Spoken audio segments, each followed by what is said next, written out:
Today I'm going to cover that very important topic, which is, can I actually walk the Camino? Am I physically capable of walking the Camino? I'm going to cover 6 or 7 key points that's going to help you answer that question and help you be successful should you decide to walk. Stay tuned.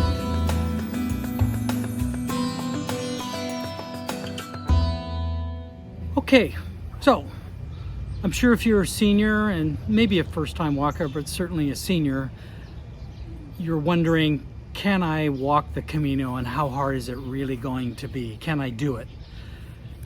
You know, as I mentioned, some of us are suffering from ailments come with age.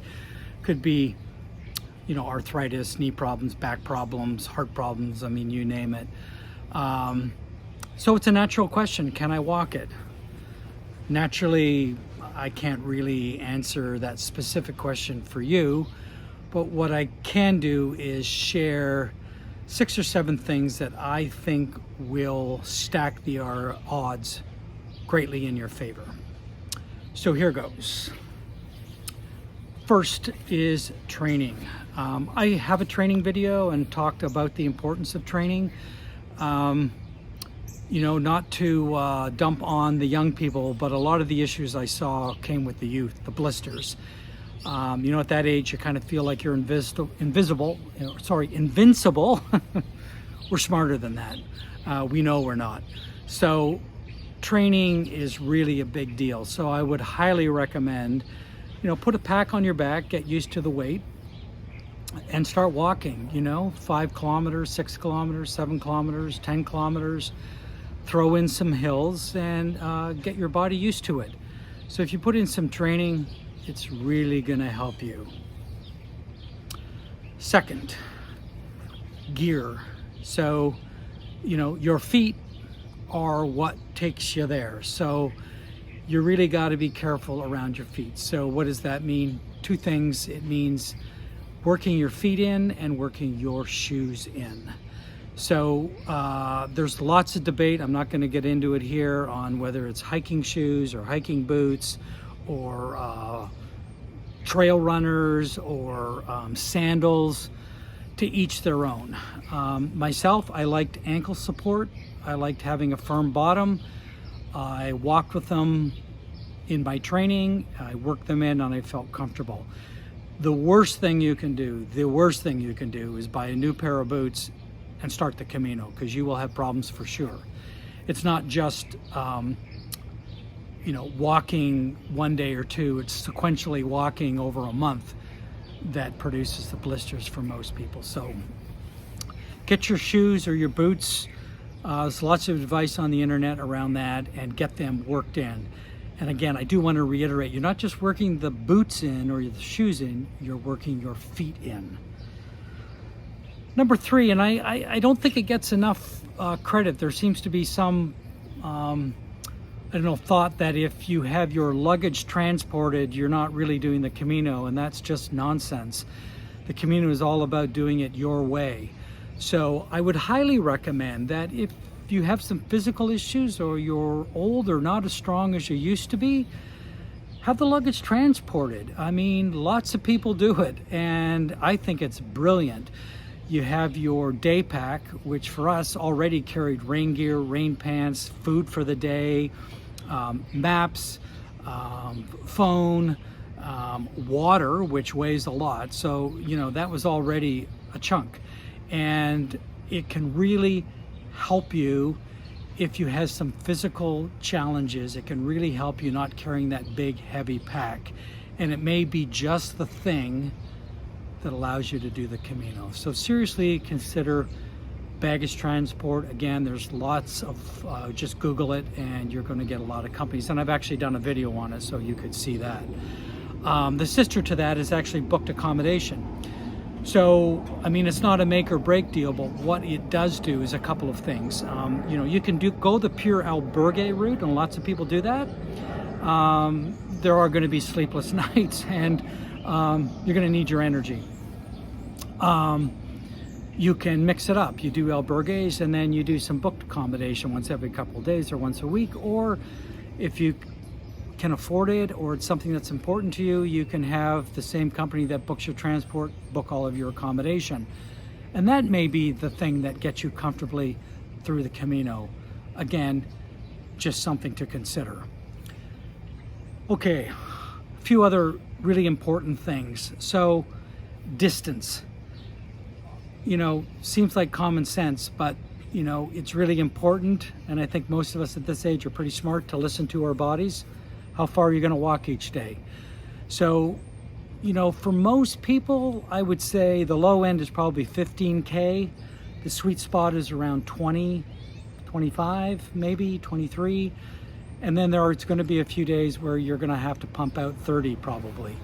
But you know, it's not just the distance, it's what's the elevation, etc. on the distance. So I say be kind to yourself and plan out how long you're gonna walk. So, you know, don't have it set in stone. Now, if you do go with a travel company, they're gonna have a set itinerary, but you can ask them if you can add a couple days here or there. So how much you walk each day is really big. And the sister to that is rest days. The first time I walked the Camino, I wasn't smart enough. I didn't take enough rest days. When we flew in, we certainly did not walk the next day. We took a day to get over jet lag. And then I think we had 2. I probably would have added 1 more, maybe 2 more, just to let these old bones recover and to smell the roses a bit more. But really, really important to treat yourself. So strongly consider rest days. You know, sometimes you hook up with a group of people and you don't want to leave them behind, but you know, with the Camino it comes and goes. So rest days. Food and drink. There's a lot of socializing on the Camino. You meet some wonderful people from all over the world, and typically you go out for dinner together, or if you're in the albergue, you have dinner together. If you go out, the pilgrim meals, which every town offers a pilgrim meal, comes with a bottle of wine, sometimes 2 bottles of wine, and you drink that bottle of wine. So again, you know, we've been around, you know, but sometimes you celebrate a little too much and it can really impact you. And then lastly, before I just get to the route itself, is the mental component. I think if you have all of these things, the training and the boots, and the rain gear and the things that you need, and mentally you're excited to walk it, not afraid to walk it, but excited to walk it, that's huge. And I have to tell you, when I did my first one, I was vibrating. I was so excited. I couldn't wait to get going. So I hope you'll get as excited as well. I'd like maybe just to take a minute or two and talk about, well, how difficult is the route? Certainly you've all heard about day one. Day one, you have the option to stop in Horizon.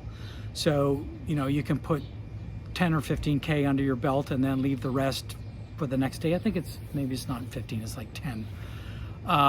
You can break it up. And I hear there's another albergue that's opened up outside of Horizon. So there's that, or you go all the way to Roncesvalles. We walked the whole way. It's not for everybody. We got up early, we had trained, we were ready, we walked it. I think we took us 8.5 hours. We had some rest breaks, some nice lunch, and it was spectacular. And it built our confidence for the whole trip. But I'm just saying, day one is tough. There are a number of hills at the beginning that are difficult. The whole thing isn't that way. They're difficult. They're not insurmountable. They're just, you know, ups and downs, and you have to be ready for it. There's no crazy traverses. There's no rock climbing. There are some what I would consider steep descents, which is why I love the hiking poles. But nothing that you can't manage if you take your time, because it really is the tortoise and the hare. You know, you've heard of, and I'm not going to pronounce it correctly, but Cerebro up on the plateau, which is, you know, probably 2/3 of the way into the trip. That's a good hump up that hill too. So, you know, you're wondering about that. So there are the hills, there is the distances, there is the meseta, which is where, you know, it's hot, or it can be hot. We walked in the spring and it was wet, so it wasn't bad at all. There's the walking for 32 or 33 days, all of these things. But in the end, tens of thousands, hundreds of thousands of people have walked the Camino. The original pilgrims walked it in a burlap sack with a wine gourd and sandals. So with our high-tech clothing and boots and stuff, yeah, you can do it. I really think if you're debating it, think about what I've said, look at the videos. For me, it was amazing. It was absolutely amazing. And we've subsequently walked more and other routes. Portuguese Camino, we're doing La Puy in the spring, Hadrian's Wall in England, West Highland Way, and on and on. It's become our thing. And it's so much fun.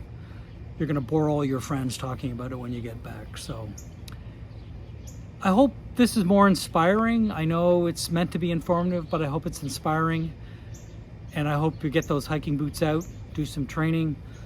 And if you don't go this fall and you wait till 2022 or beyond, buen camino.